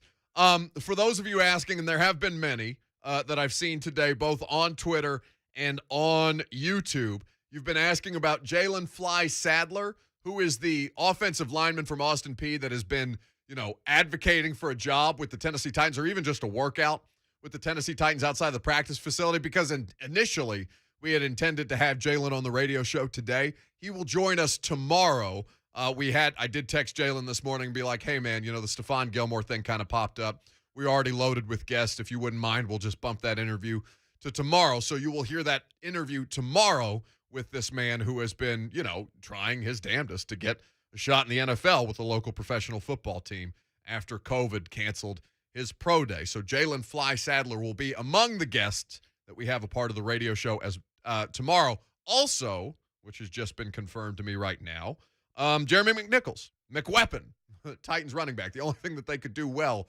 or at least consistently well, on Sunday against the Jets. McWeapon will join us tomorrow at, I believe, 11:15. So we will have that for you as well. When we come back, let's talk a little bit more about Stefan Gilmore and why I think it's kind of silly that Titans fans think that he's going to end up here. That's coming up next. I'm Buck Reising, and this is 104.5 The Zone. Coming up today on the 3HL. It is a whiny Wednesday on 3HL, but why would that be different than any other day? Especially this week. Well, guess what? We're going to visit with Coach Mack, who's going to tell you to keep your powder dry. How about that? He sure is. And then I'm going to get with a guy like Todd Furman. Yeah. You want to try that again? Yeah, I'm going to get with a guy like Todd Furman. And then, guess what? We're going to get some numbers, and it's going to make the week all better for me. That is must-listen-to radio, if you ask me. If I wasn't on the show, I would listen to that segment. You got to. Today, starting at 3 p.m. on 104.5 The Zone.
sense in the world from a schematic standpoint. You need help with Caleb Farley not able to give you legitimate contributions. We'll see how much work he does, if any, throughout the course of practice. But, of course, he's been shelved for these last 3 games of their season.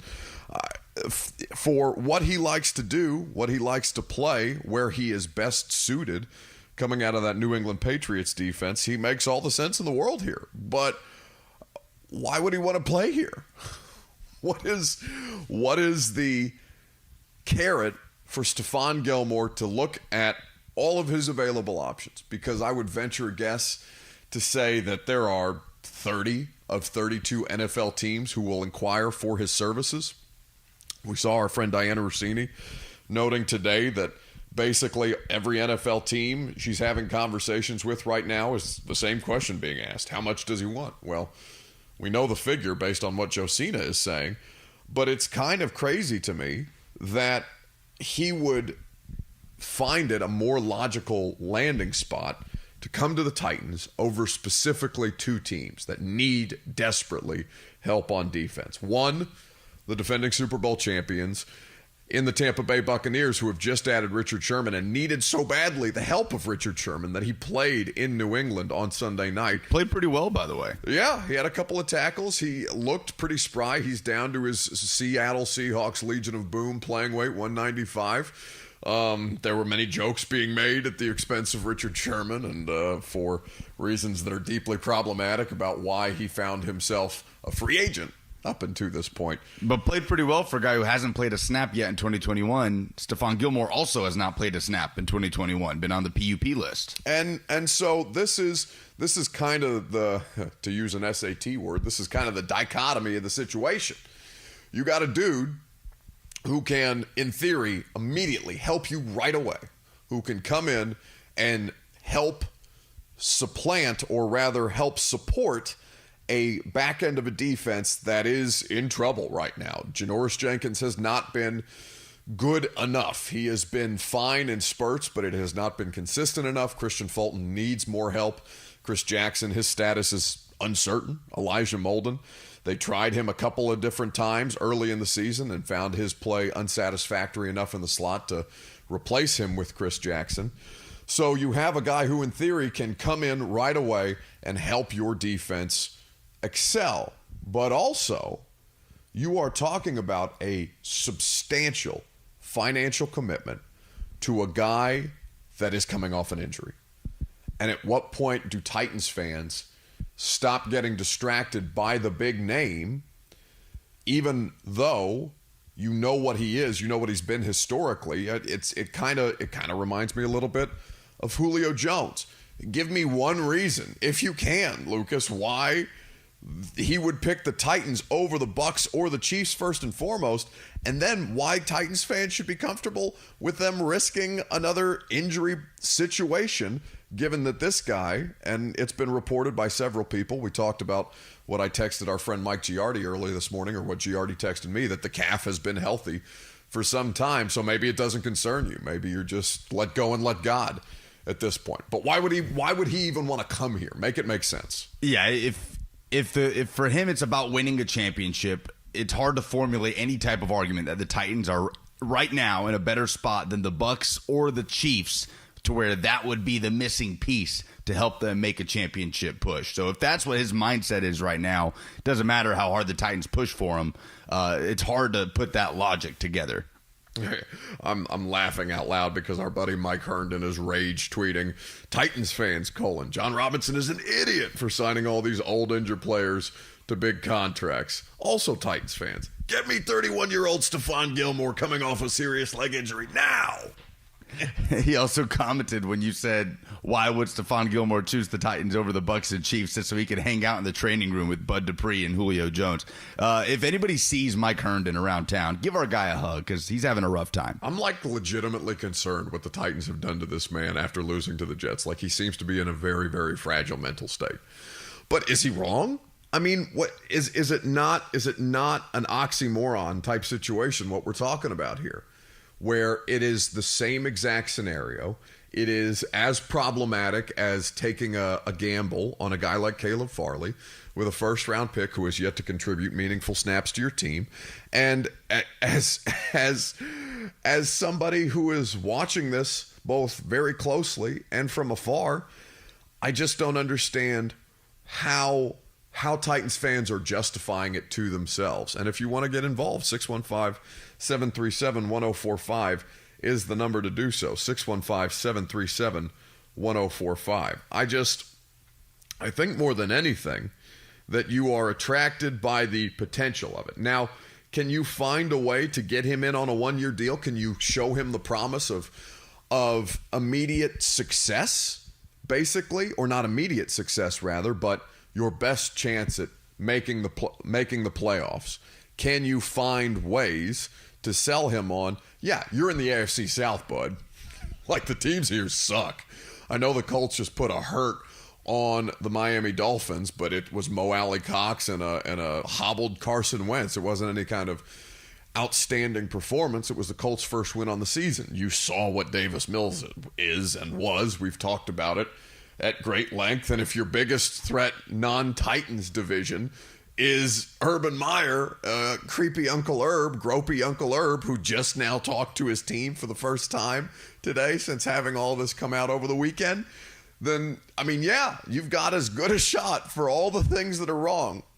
They're still in the driver's seat to win this division. So to be able to make the playoffs gives the Titans as good a chance as any once they're in there. But as we sit here today, no justification exists to tell me that the Tennessee Titans are a better opportunity for Stefan Gilmore to win another championship better than the one that his former teammate Tom Brady can offer him, or what is available to him with the new hot young thing, Patrick Mahomes and the Kansas City Chiefs, who are, I mean, just being betrayed by the defensive side of the ball right now. I don't see the logic. Now, what it comes down to is the Titans will inquire. The Titans will be interested. Mike Vrabel, when he speaks to the media, as he gets ready to take the podium in just about 5-6 minutes from now, he will be asked about it. He will probably say that players who aren't on his roster do not concern them, and that it's something that he and John Robinson do every morning. This is what Mike goes by, right? He will say that they are constantly evaluating the roster on a day-to-day basis, and they will make decisions that are in the best interest of the football team. And I would almost like Lucas to pull that quote specifically from the press conference so I can hear my words come out of Mike Vrabel's mouth, because we all know how this is going to go down. Ultimately, though, I mean, the salary cap, and this is where it becomes infinitely more difficult to play armchair GM.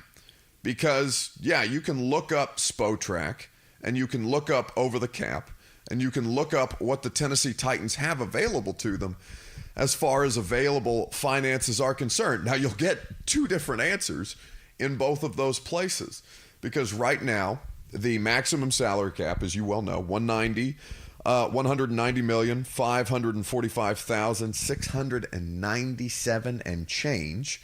Currently, the Titans have active contracts that are taking up $148.1 million. They have an estimated cap space, according to this, of 9.9, given the amount of dead cap and injured reserve money that they have expended already as well. So, I mean, in theory, this may be a void conversation, because one, you can't spend up to the cap. You simply can't do it. Like, you have to give yourself some kind of financial flexibility should you need to sign players if guys go on injured reserve.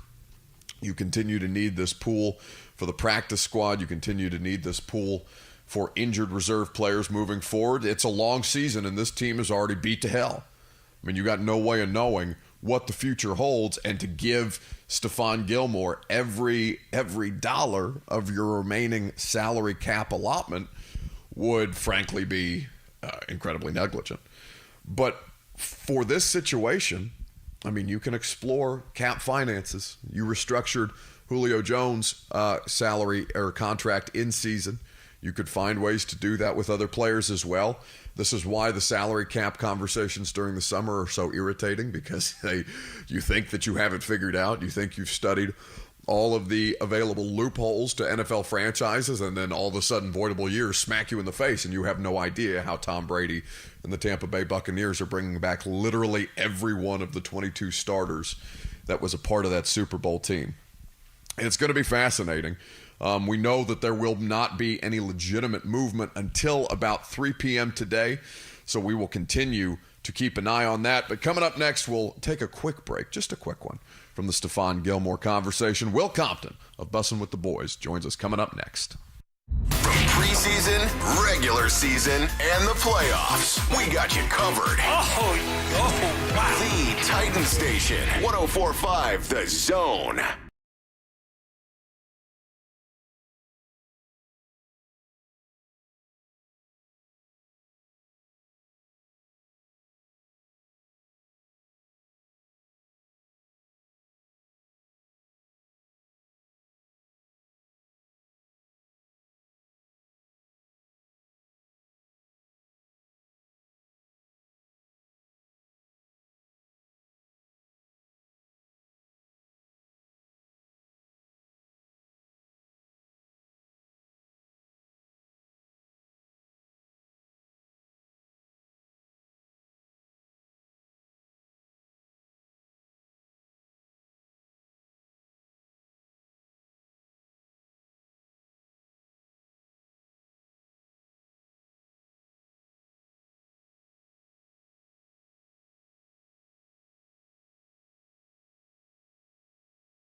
guest. It is officially Bussin' with the Boys season, given that Spooktober is upon us. Will Compton joins us now on 104.5 The Zone. What's up, buddy?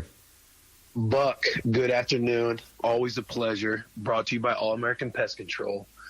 We talking spooky movies today? How have you been embracing Spooktober? So for the first time in my life, I'm 28 years old. It's the first time in my life that I've allowed decorations into my home. I'm not a scary movie person, so you can make fun of me because I cower. I cower at this time of year. I hate blood. I hate gore. It's something that I cannot physically sit through. The last scary movie that I tried to watch was The Strangers, and just simply the banging on the door at the start of the movie sent me scurrying away from the television. So yes, I deserve your scorn today. Hey, Strangers is a spooky little movie, dude. You can't sleep on Strangers. So you're more of a Halloween Town guy. Definitely a Halloween Town guy. Definitely a hocus pocus kind of guy. I'll get down with it. It's just I don't like the gratuitous violence. I've never been somebody who's been able to stomach that Spooktober style movie or not. It's just never appealed to me. I understand. That's why you have options. You don't always have to go with the scary stuff. There's some fun stuff that you can watch. It's all about embracing the spook all month long and making it all a holiday. Which is what this latest or this most recent episode of Bussin' with the Boys is about. All right, so rank them. I'm going to put you on the spot right now, and then we're going to talk about some college football because you have yet to find a Monday that you did not claim as a victory Monday, given all of the teams that you're claiming as your own. So we'll address that here in short order, but I'm going to need Will Compton's definitive top 5 of Spooktober movies, starting with number 5. Will Compton's favorite is what? Oh my gosh, Buck! I don't understand why you can't warn me before we get on the show and be like, "Hey, I'm going to do a top 5." Top 5 movie in any category is hard. Oh, because I don't like to do planned radio. I like it to be organic. I like us to be able to bounce ideas off each other. Some of these answers, deserve thought. I'm gonna say some movies, and then I'm gonna neglect others that I'm gonna think back on and be like, oh, I should have said that one. Well, welcome to Sports Talk Radio. I'm stalling right now to allow you time to come up with your 5th one, and then after the fact, you can regret it, and people can go back and forth with you on social media. We're creating a dialogue with the people, Will. Yeah, I understand. I'm gonna do this. I'm gonna bundle them up into packages. Because there's no you got Halloween the original, but I enjoyed the last Halloween, the 2018 version. Yeah.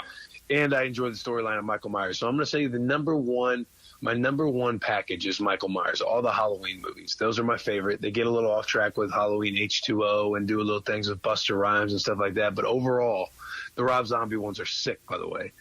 But overall, I'm going to say the Halloween package was Michael Myers because he's my favorite character. Number 2, I'm going to say Jason Voorhees. I'm going to say his series, bangers. Man, I tell you what, Quiet Place. Ooh. I'm a big fan of A Quiet Place. Have you seen those movies? I've seen the first one. One was enough for me. That got me pretty. See, this is the thing. Like Dara, my girlfriend, she loves this kind of stuff, and I physically cannot stand it. So I'm good for one every once in a while, but she knows that she's only got the one to try and get me to sit through it.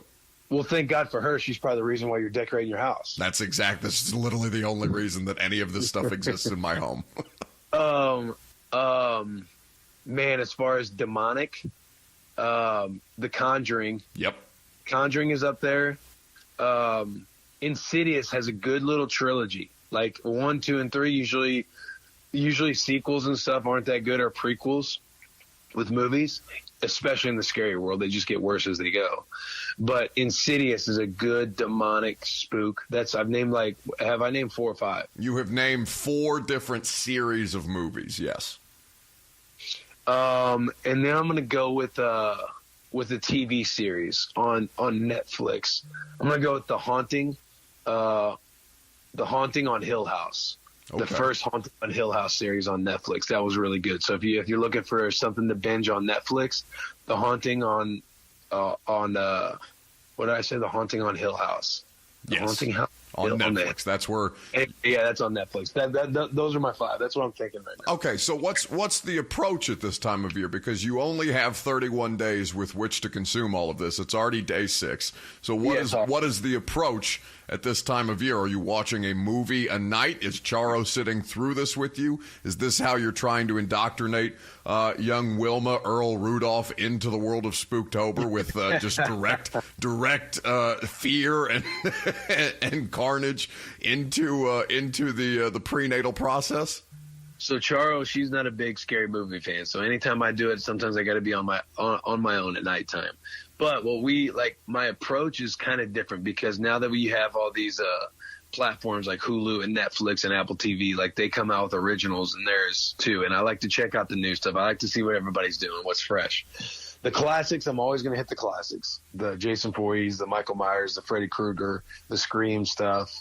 But I like to watch, I'm a TV show guy too, so I like to binge a TV show. So right now, I dove in last night. I started watching Midnight Mass on Netflix. The creators of The Haunting on Hill House and The Haunting of Bly Manor, those are the same director and creator of Midnight Mass. So I'm watching that right now. Halloween Kills comes out on October 15th. So on October 14th, I'll watch Halloween 2018 just to get prepared for the release of Halloween Kills. And then as you get closer to Halloween, you hit a lot of the originals. You hit the demonic stuff because you've got to scare sorry, Lucas. You got to scare the S word out of yourself while you partake in Spooktober. And then when you need a break from the stress, you need your blood pressure to go down. I'm a big believer in Halloween Town. I love that series. I love the light stuff. I saw Apple TV has a Halloween package on with Hey Arnold, Cat Dog, and all the good classics back then. So I'll probably hit those. Okay, very good. So this will be the approach. I'm sure that great debate will break out on social media, and you've been, of course, dealing with that on the Bussin' with the Boys channels as well about the greatest of the Halloween movies and the approach to watching them. I know people are celebrating this across the spectrum, but let's talk about your Nebraska Cornhuskers because I've been interested. They're 3-3. They're 4th in the Big Ten West. College football is something that, at least in the interim, is going to be the most interesting thing to talk about with you because you have a $10,000 bet on the line coming up this Saturday with Taylor about Nebraska hosting Michigan, if I'm not correct. You're hosting Michigan, right? You're not going to Ann Arbor? Correct. It is at Memorial Stadium in Nebraska. Okay, so why? I mean, what are the parameters for the bet? Is it just straight up win? Can Nebraska cover and you still come out with some kind of victory in this? What are the parameters? I hate, Buck, that you're not a tier 1. I hate that you're not a tier 2. It bothers me that you're currently a tier 3 because the $10,000 bet is all about who sells the most T-shirts for their university. Okay. The bet is over the fan base because I was talking about how we had the boys tees made for the Titans. And then we got them made for the Raiders fans. And then we got the dab on the Husker fans. And the Huskers ones the Husker fan base is our best performing fan base. And Taylor's like, if you made that in Michigan, I am confident that Michigan would beat out Nebraska. And I was just trying to tell him how different Nebraska was. Nebraska fans are that we are different over in the state of Nebraska. And Taylor was arguing with me. We're arguing back and forth on the pod last week. So we make a $10,000 bet on who would sell the most shirts for their fan base. So the $10,000 bet is over that. The bet over the game is whoever loses has to wear, if I lose, I have to wear Taylor Lewan's little Adidas game jersey from Michigan and take a photo and stuff because they look like they would fit a doll. And then if I win, Taylor has to squeeze into my 51 jersey that I played in back in my times in Nebraska. And these jerseys are the little Adidas jerseys to where it looks like it can't fit like a third grader. That's what we're going to do for that because we already have our $10,000 bet on the shirts being sold. No. So we're going to take a quick break from Bussin' with the Boys. Will Compton, always a pleasure to have as a part of the show, but there has been some breaking news that we obviously need to address. Stefan Gilmore being traded to the Carolina Panthers. Now, this is something that becomes interesting, and I appreciate the people in the chat for letting us know about it, and we will react to that. There's also been some breaking news as far as Justin Fields being declared the starting quarterback for the Chicago Bears. So this is where this becomes interesting because this is coming from the Panthers official website, and I'm reading Darren Gant's write-up now. Stefan Gilmore is coming home, apparently. The Panthers traded for veteran cornerback Wednesday, sending a 2023 sixth-round pick to New England for the 31-year-old Rock Hill, South Carolina native. That's all it took to get Stefan Gilmore? That's insane to me. So I know we spent a lot of time earlier in the show talking about, what this means for the Titans and why would they legitimately acquire, or why would they be able to legitimately acquire? If that's all it took and the salary is still what it is, he signed a 5-year, $65 million deal with the Patriots in 2017. Now, this is a smart move for the Carolina Panthers because, remember, they lost J.C. Horn at the very beginning of the season, their rookie draft pick, who also out of South Carolina, playing very high-level football. I believe he had some kind of a foot injury, if I recall correctly. But now this becomes a situation where they're bolstering a unit that needed help, given that they spent their first-round draft pick on J.C. Horn. So he broke his foot. First-round pick J.C. Horn broke his foot, according to this write-up from Darren Gant. Field Yates adding to this, Panthers GM Scott Fitterer, I believe is how you pronounce it, has already made 8 trades in his first year on the job. They traded away quarterback Teddy Bridgewater, offensive tackle Greg Little, linebacker Denzel Perryman. They have traded for Sam Darnold, Stefan Gilmore, C.J. Henderson, of course from the Jags, Darrell Green, and kicker Ryan Santoso. The Panthers are out here wheeling and dealing. Now, what Alex Ray has put in the chat on YouTube is that he went to the Panthers, LOL, he doesn't want a Super Bowl. Well, he didn't have a choice. I mean, maybe he had some say because it's clear that Bill Belichick respects him. It's not every day that the Patriots trade away a player and that garners a statement from the head coach.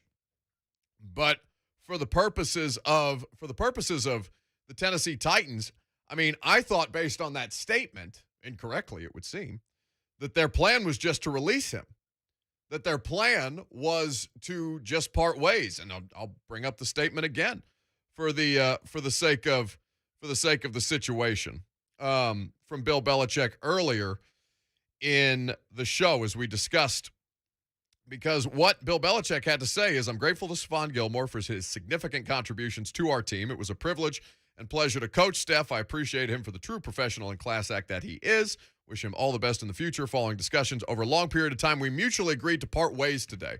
So it doesn't straight up say that he's going to be released. And you saw the reporting from, and forgive me, I don't know the name of the beat reporter. I heard Jason and Ramon talking about this morning that said they were basically trying to continue to trade him up until this last point, and it sounds like they made this trade. But $6 million is basically what the Patriots clear up. Now, the information on this particular contract as to what the Panthers will absorb as far as Stefan Gilmore's contract is concerned, they inherit roughly $6 million remaining on Stefan Gilmore's deal for the rest of 2021. He's eligible to return from the PUP list in Week 7. So, of course, this being Week 5, he will be on the PUP for 2 more weeks. They visit Carolina, the Patriots do, in Week 9. So there's potential for a Stefan Gilmore revenge game. 6th-round pick is all it took to get him. Only $6 million against the books. Maybe he has some say in the situation for the New England Patriots. Clear they gave him a little bit more leverage than your average player might, given that he's been such he's an all-pro caliber player. Brandon Rushing says Gilmore lives up the street from the Panthers GM. I mean, I don't know necessarily how close to accurate that is, but I mean, he's from Rock Hill, South Carolina. Did he, Lucas, you probably know this, did he play at South Carolina? He did, yeah. Okay, so he is clearly Steve Spurrier player. So there's probably a good connection to draw there, right?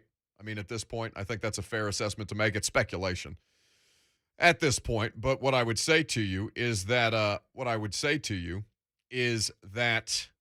for the purposes of the Tennessee Titans, I mean, they could have used him. You got a 6th-round pick to burn? Probably. Your salary cap after the Julio Jones restructure could have handled it. It's not, unless he was just convinced that Carolina was the spot, and maybe at an advanced age and just looking to re-up on a contract I'm blanking on the name of the Carolina Panthers head coach. Matt Rule? Matt Rule. That's a good football team. It's been a good football team. You see how much better Sam Darnold looks? Man, shoot Adam Gase into the sun. I know we've done that bit a million times, but I'm looking at that Panthers-Cowboys game on Sunday, and the ball location, the ball placement by Sam Darnold, he's fitting passes in there that we never saw him make with the New York Jets. And this is how we know that Adam Gase is the problem, because you don't see quarterbacks' accuracy improve that way. It's just not what happens in that particular situation. You want to hear a stat? Please. Sam Darnold leads the NFL in rushing touchdowns. What? Wait, Derrick Henry has what? Three? Four. Yeah. Okay. Darnold has 5. What? He is the lone leader at the top of the NFL in rushing touchdowns. What a time to be alive. Okay. So the Tennessee Titans missed out on Stefan Gilmore. I imagine that John was inquiring, but it seems that situation may have been taken entirely out of their hands. Now, what Stacy, I'm blanking on the reporter's name. She's currently on NFL Network right now. I wanted to say Stacy Case for some reason, but I know that's not accurate. Regardless, it's being reported out of Chicago that the head coach, Matt Nagy, has announced Justin Fields as the starting quarterback moving forward, whereas yesterday, or at least on Monday, he was very staunch in his opinion about Andy Dalton being the starting quarterback when they returned. So, moving parts in the NFL here on 104.5 The Zone. When we come back, we'll do the polls. Most of them will be irrelevant because most of them are based on Stefan Gilmore to the Titans, which is currently not happening. I'm Buck Reising. This is 104.5 The Zone. The Jacksonville Jaguars have Urban Meyer and Trevor Lawrence. We're not going to throw the flag on that? But they're still Jacksonville.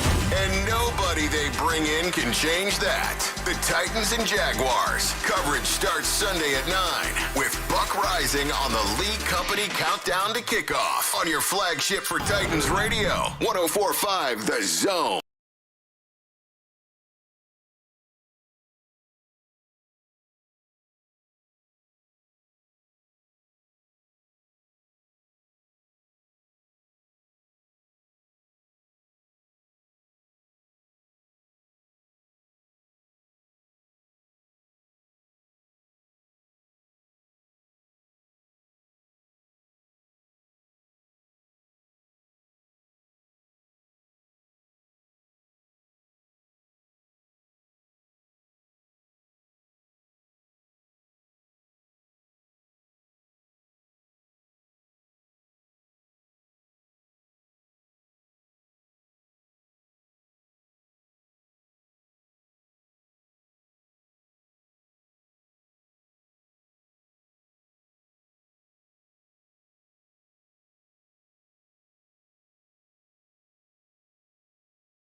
for a 6th-round pick, and the Panthers now absorb a $6 million salary, what remains of Gilmore's 5-year deal.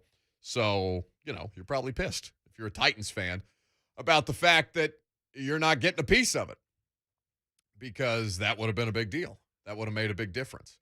Urban Meyer has spoken to the media, says he just needed time to clear his head. That's why he was in, not Cincinnati, not Jacksonville, but Columbus, Ohio. I believe the bar is named after him. Oh, it's his. I think it's his establishment. Oh, good. There's portraits of he and Shelley on the wall. I mean, just what? Why is he the worst? Hey, you guys go on, head back. I gotta clear my head, go for a jog. I gotta clear my head. That's some dark liquor behavior, by the way, by Urban Meyer. So we can confirm without any actual confirmation that Urban Meyer is a dark liquor individual, because what Urban Meyer was doing is only indicative of the behavior that one has whilst drinking the dark stuff. We'll do the polls here in a second. Lucas, what else am I forgetting? I feel like we've addressed everything that needs to be addressed. Oh, Justin Fields is the starting quarterback for the Chicago Bears. Roger Saffold in concussion protocol. And David Long, starting linebacker. Mike Vrabel, you'll hear some, actually, Lucas, were you able to record that? So that was not recorded. So, but that's the big takeaways from today's press conference from Mike Vrabel. David Long is the starting linebacker, and in fact, I'll have a piece written about that and about what's happening with Jayon Brown at A2ZSports.com later this afternoon. So stay tuned for that. We'll have some good information for you there. And I had an inkling that might be the case. I texted Teron Davenport, hey, can you ask about David Long today? Because I think there's something. Turns out, yeah. David Long starting linebacker alongside Rashaan Evans with Jayon Brown in a contract year. Polls. All right, Dan. I reckon I'll talk about a poll update. This is Carl Childers. There's a young feller. I think he's got the final numbers. Here's the producer of the Buck Reising show. A feller named Lucas Panzeker. Got any mustard and biscuits? Well, this poll isn't exactly timely anymore. Stefan Gilmore has signed for the Carolina Panthers, and we put this out this morning circa 8:15 a.m. But what was one reason Stefan Gilmore would sign for the Titans over the Bucks and Chiefs? Really, the best answer was from Jeff, saying maybe he feels like he looks better in blue than red. That's all I got. Yeah, turns out nobody gets him. It's the Panthers. So he does look good in blue. It's just not your two-tone blue. Not two-tone blue. Not your blue. Can anybody in college football compete with Georgia or Alabama for a national title? 92% say no. Doesn't feel like it, man. I mean, Clemson's down bad. Oregon, I think they took advantage of a bad Ohio State team. And Ohio State's trying to get themselves back in it. But, I mean, are you scared of Cincinnati if you're Alabama? That's what Brian says. Cincinnati has the grit that spells upset. That kind of grit spells upset in South Bend, but I don't think that spells upset over Alabama. The grit that spells upset. What does that even mean as analysis? I don't know.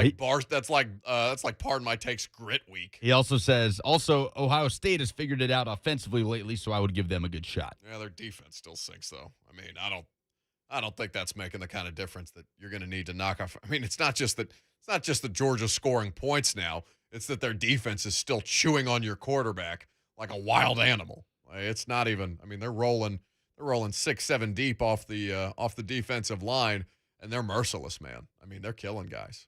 I mean, the best shot would be out of the Big Ten, Penn State, to win the Big Ten and go to the playoff. But the way they played Auburn at home, I just don't see it. I mean, yeah, Penn State has these up and down performances under James Franklin. I would say your assessment is correct, or at least I would say the 92%, and not the one that our buddy Vincent Love despises, but the 92% in this particular scientific poll that we have done would indicate correctly. It's Georgia and Alabama and everybody else. Another poll that has essentially expired as far as a topic, but which Titans corner would you take off the field for Stefan Gilmore, Chris Jackson or Jackrabbit? 58% say Jackrabbit, indicative of what Titans fans think of the Jackrabbit signing in the offseason. It's not been great. I mean, I think that I just can't fit, and we'll talk more about this tomorrow. We'll talk with Coach Mack about this on Friday. Why they are, it's different players. Because now it's Jackrabbit 15 yards off the line of scrimmage. Why? And Vrabel's saying, yeah, we don't coach that. I'm going to go talk to them after he met with the media on Monday. But why? This makes zero sense as to what's happening with the Tennessee Titans defensively. I don't understand it, because they did the thing that they needed to do. They got new players, and they said, yeah, well, we need players that can execute up to our standard, but if this is the standard, then what the hell? Mustafa on YouTube says, call him Janoris. I mean, listen, I don't. It's a great way to get likes on Twitter. Say, this is no longer Jackrabbit. He's Bunny Rabbit. Ha, ha, ha, ha, ha. Yeah, I don't care. If he wants to be called Jackrabbit, I'll call him Jackrabbit. It doesn't bother me. How many SEC East teams are better than the Vols right now? 1, 2, 3, or 4 or more? Majority, 43%, say 4 or more. 36% say 3. 18% say 2. 3% say just 1. So if it's 4 or more, you have to include South Carolina in that, because it's not Vanderbilt, and it's obviously not Missouri, given what happened on Saturday. Vols play South Carolina on Saturday in black jerseys. Yes, and the black jerseys, I know the purists are probably upset about that, because, it's like the smoky gray uniforms that were, I think, disbanded from the rotation for all the L's that Vols fans took in them. They worked against Florida in 2016, and that was about it. I want to share something on air that Diana Rossini just texted me, but you did chastise me yesterday for how many of my private interactions that we share publicly on the radio show. It is not just the way you betray confidence. This is how you announce that you are betraying a confidence as you betray that confidence. Oh, yeah, but I don't care, But let me just say this. It has to do with her newborn son, a Titans onesie, and a bit of a pants explosion is what I'll say. Perhaps a sign for the upcoming Titans versus Jags AFC South showdown in Jacksonville this weekend. Urban does have a clear head.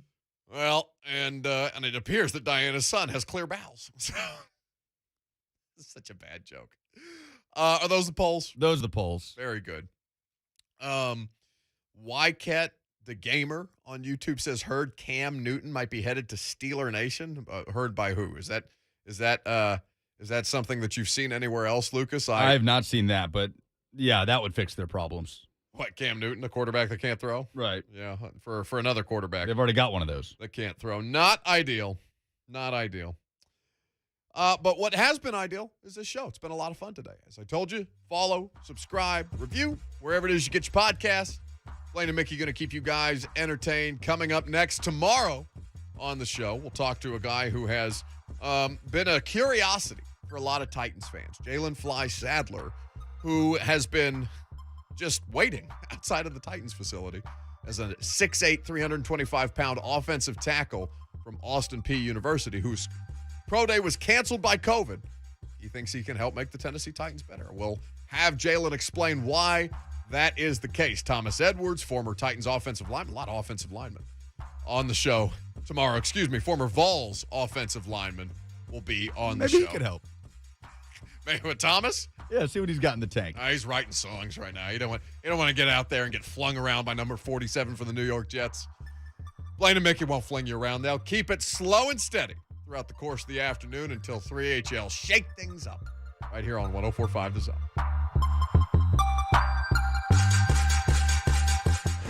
Blaine and Mickey talk so much football that they've gotten inside their own heads. What all is Mike Vrabel's aura comprised of? Maybe that's aura?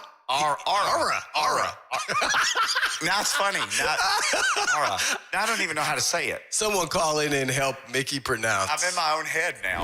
Blaine and Mickey, today from 1 to 3 on